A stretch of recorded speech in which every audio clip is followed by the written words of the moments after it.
158 158। पाठ का नाम है देशभक्त। कहानी का नाम क्या है? देशभक्त। श्री पांडेय बेचन शर्मा उग्र का जन्म उत्तर प्रदेश में हुआ था। पांडेय बेचन शर्मा उग्र उत्तर प्रदेश में जन्मे। अपनी नैसर्गिक प्रतिभा और साधना से उन्होंने अपने समय के अग्रणी गद्य साहित्यकार के रूप में अपनी पहचान बनाई। ఆయన యొక్క ప్రతిభ కారణంగా, ఆయన యొక్క సాధన కారణంగా ఆయన అప్పట్లో ఉన్నటువంటి సాహిత్యకారులందరిలో కూడా మంచి పేరు తెచ్చుకున్నారు। उग्रजी की कहानियों की भाषा सरल, अलंकारिक तथा व्यवहारिक है। उग्रजी की कहानियों की भाषा सरल, अलंकारिक तथा व्यवहारिक है।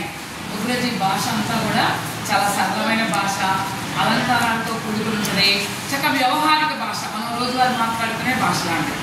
భావం के अनुरूप उनकी शैली भी व्यंग्यपरक है। భావానుసారంగా ఆయన శైలి కూడా వ్యంగ్యంగా ఉంటుందన్నమాట। देशभक्त कहानी उग्रजी की एक प्रेरणाप्रद कहानी है।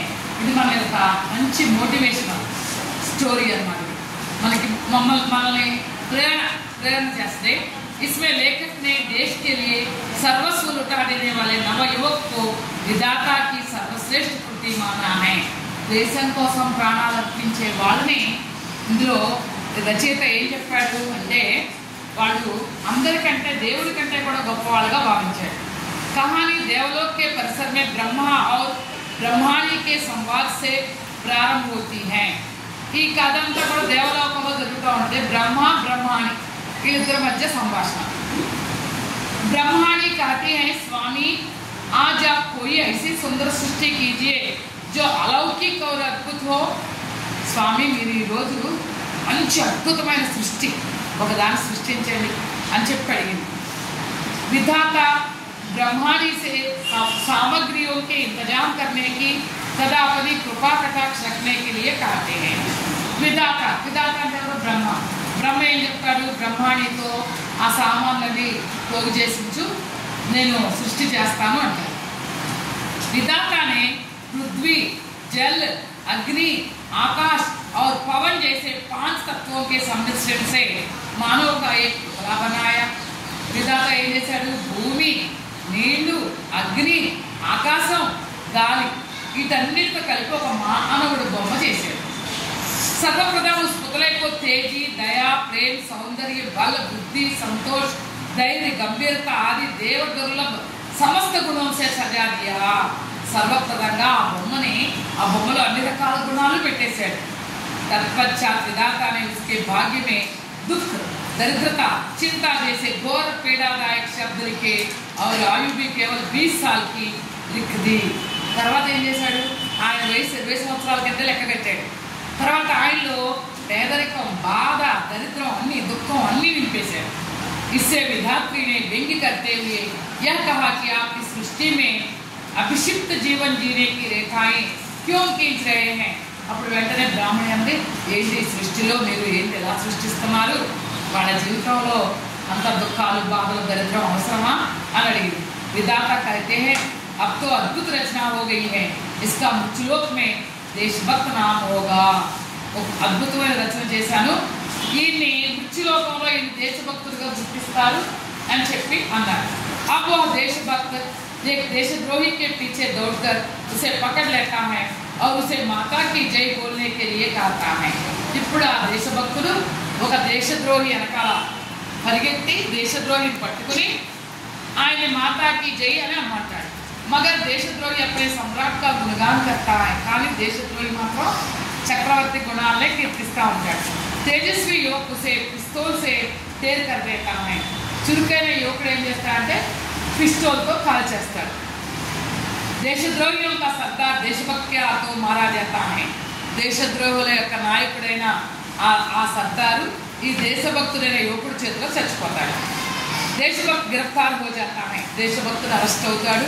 देशभक्त युवक पर सम्राट के विरुद्ध द्रोह का आरोप लगाकर पश्चाताप प्रकट करने का नाटक खेला जाता है। देशभक्त युवक మీద చక్రవర్తి విరుద్ధంగా ద్రోహం చేశాడు కాబట్టి పశ్చాత్తాపం ప్రకటించాలి అని ఒక నాటకం ఆడతాడు।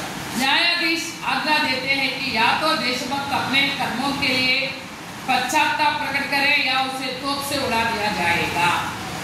పశ్చాత్తాపమన్నా చేసుకోవాలి, లేదా ఇన్ని కాల్ చేస్తామని చెప్పి న్యాయాధీశు సలహా ఇస్తాడు, ఇది జడ్జిమెంట్ ఇస్తాడు।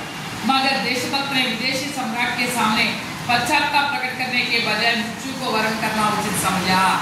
కానీ ఈ దేశభక్తుడు ఏమంటాడు, నేను ఆ చక్రవర్తికి వ్యతిరేకంగా నేనేమి పశ్చాత్తాపం పడను, నేను అవసరమైతే చచ్చిపోతాను, అంతేగాని నేను पश्चाताप पढ़ना लिखता है।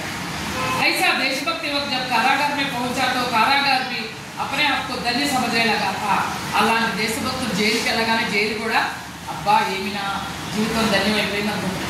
वो अपने आप को स्वर्ग के समान पवित्र और महान समझने लगा था। ఆ జైలు కూడా తను తాను స్వర్గంగా అనుకుంటుంది। देशभक्त युवक को देखकर संपूर्ण जगत मृत्युलोक और देवलोक सभी आनंदमय थे। ఈ దేశభక్త యువకుడిని చూసి అన్ని లోకాలు ఆనందపడ్డాయి। ऐसे देवदुर्लभ गुणों से संपन्न देशभक्त अपने देश के लिए अपनी मातृभूमि के लिए बलिदान होने जा रहा था। అలాంటి గుణ సంపన్నుడైన దేశభక్తుడు తన దేశించాలనుకుంటాడు। స్వర్గలోక్ में खुशियों की लहर दौड़ रही थी। స్వర్గలోకంలో కూడా ఆనందాలు అలల్లాగా ప్రవహిస్తున్నాయి। अंततः देशभक्त को जंजीरों से बांधकर जोर से उड़ा दिया जाता है। చిట్ట చివరికి దేశభక్తుల్ని గొలుసులతో కట్టేసి తుపాకీతో పేల్చేస్తారు। उस पुतले के एक एक कण को देवता अनमोल मणि की तरह अपने पास रख लेते हैं। आ బొమ్మ యొక్క అణువుని देवलोकం దాచుకుని ఎంతో పుణ్యమైనట్టుగా భావిస్తుంది। और बहुत देर तक देवलोक में देशभक्त का जयघोष होता रहता है। చాలా సేపటి వరకు ఆ స్వర్గలోకంలో देशभक्తుడికి जय जय जय जय ధ్వని వినిపిస్తా ఉంటాయి। लेखक उग्र ने देशभक्त कहानी के माध्यम से देशवासियों को और विशेष रूप से युवा वर्ग को कठिन परिस्थितियों में भी देश सेवा के पद पर अग्रसर होने की प्रेरणा दी है। ఈ కథ ద్వారా పాండే బేచన్ శర్మ ఉగ్ర ఏ యువకులకి ఏం సందేశం ఇచ్చాడు అంటే, చూసారా దేశభక్తుడికి ఎలా అన్ని లోకాల్లో గౌరవం ఉందో, కాబట్టి మనం దేశం కోసం మన ప్రాణాలైనా అర్పించడానికి సిద్ధంగా ఉండాలి అని చెప్పి సందేశం ఇచ్చాడు। कहानी का नाम क्या है बच्चों? अच्छा बच्चों, धन्यवाद।